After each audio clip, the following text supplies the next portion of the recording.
Vicky Price is Chief Economics Advisor at the Centre for Economics and Business Research, former head of the UK's government's economic service. Not dispelling, it will come at a cost. We've got to be upfront about that. But it is a bit of a Britain first approach, echoing Donald Trump's America first model, what this country needs right now. Do we need to invest in a Buy British campaign, where all of us are told, stop just buying whatever's cheapest, stop expecting so much choice. We are going to start to prioritise goods that are made and that are grown in this country. We're going to support our farmers, our manufacturers, our small businesses, not those in Kenya or China or Brazil or wherever it might be.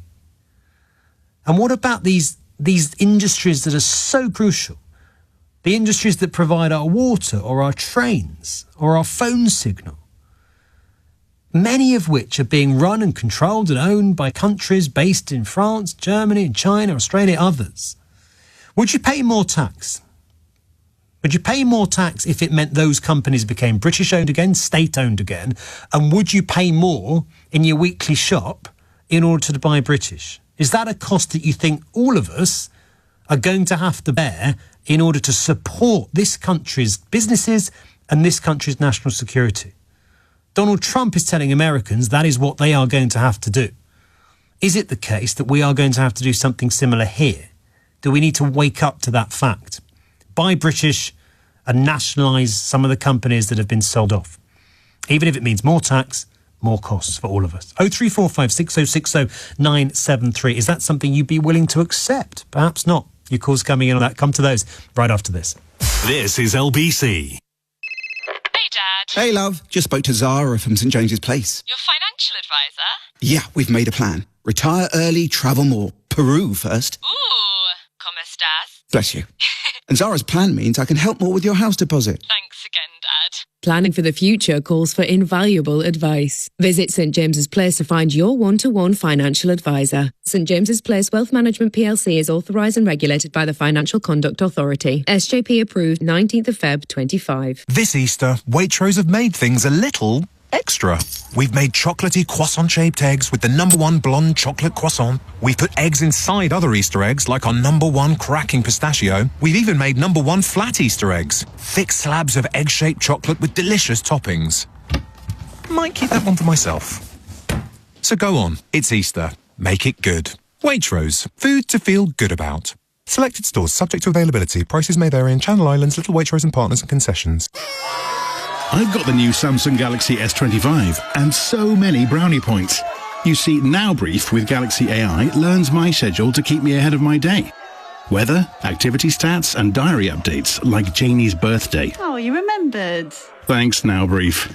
Buy the Galaxy S25 on O2 by 4th of June and claim a Galaxy Chromebook Go worth £299. Selected languages only. Account login and network connection required. Claim a Galaxy Chromebook Go and Titan Grey from Samsung within 30 days of purchase. Terms apply. Ben Kentish on LBC. Call 0345 6060 973.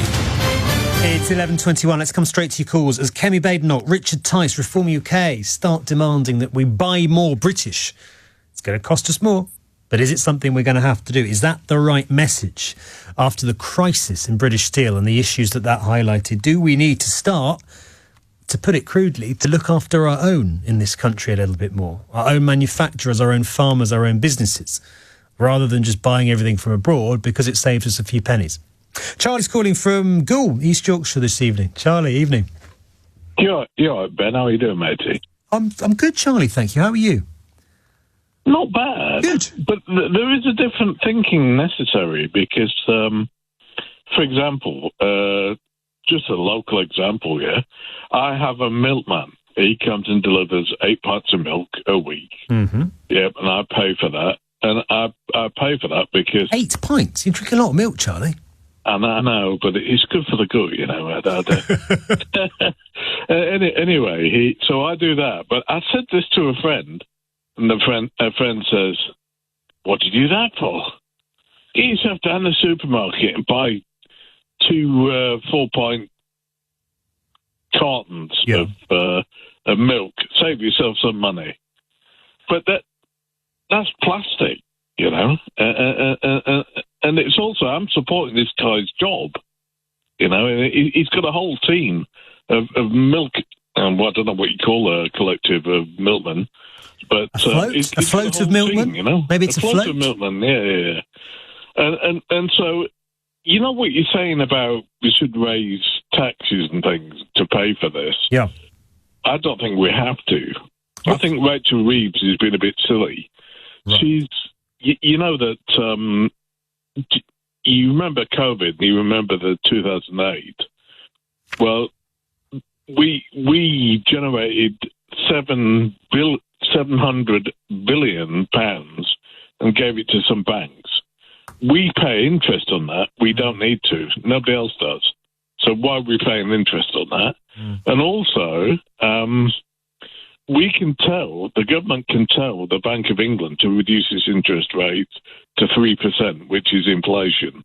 So effectively, she doesn't have to pay $104 billion. But the money that however it's raised, the money that we're talking about raising, if that is used to buy back some of the industries that have been sold off, including in many cases to foreign-owned companies, would that be a good idea, Charlie? If our water is run by the British state, if our rail is run by the British government, is it time to just look after, sort of start taking our own economic security a bit more seriously?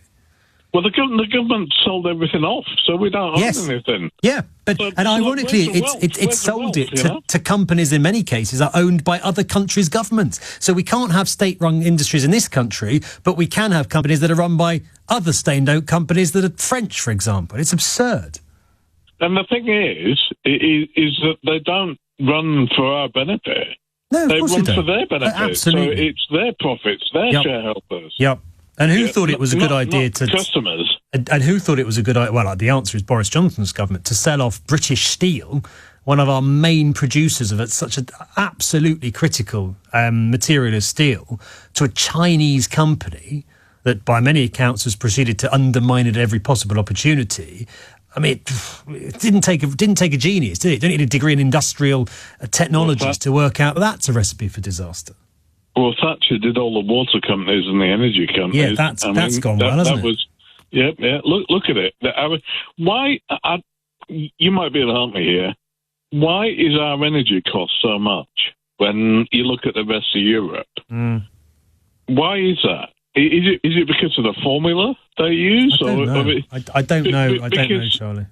Because wind is free, solar is free.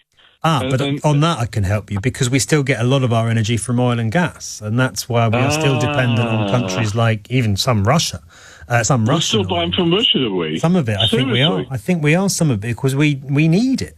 And it comes through Europe, and then we buy it. And when the prices soared during the Ukrainian war, or the invasion of Ukraine, we got hit because we don't. It's another example. We don't produce enough of our own energy, and that's why, on the one hand, Richard Tyson reforms saying we need to buy more British. On the other hand, opposing net zero. That, to me, that makes absolutely no sense, because net zero is all about producing more of our own energy so that we are less dependent on places like Russia. So you can't say buy more British goods, but then oppose attempts to allow people to buy more British energy. That's completely nonsensical, what they're saying. Well, the thing is, as well, is you've got to think about the future. We're talking about future lives, future human rights. Yep. It's not negotiable. It's not a luxury. We every time you produce a ton of steel, you produce 2 tons of carbon dioxide. So the thing is, somebody has to pay for that. Yep. And so what I'm saying is we pay for that, and we go into markets like Europe, for example, which are also net zero. That's a fair marketplace. We can sell our steel, we can buy steel from them, and it's a fair market. A free market, what's the point in that? You've just got people who abuse the rules and make a killing. Yeah, and it's got down to the bottom. And your point about milk's an interesting one. So just in a line, would you say what you do, buy local, buy from the milkman, don't give more money to the supermarkets and God knows where their milk comes from, is the way forward, is what more people should be doing? I think so. Charlie? The main thing for me is to get rid of plastic. Well, there's that as well. There is that as well. I mean, we used to have when I was a kid, the milkman would come every morning. Now I nip down to the local supermarket and I buy the milk in the bottle because it's cheaper.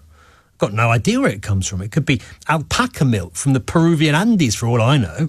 Still goes in my tea. Is it supporting British farmers and dairy farmers in this country? No idea. Never thought about it.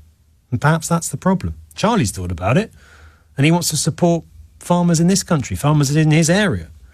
The more of us need to be doing a bit more of that. Thank you, Charlie. Let's talk to Joe in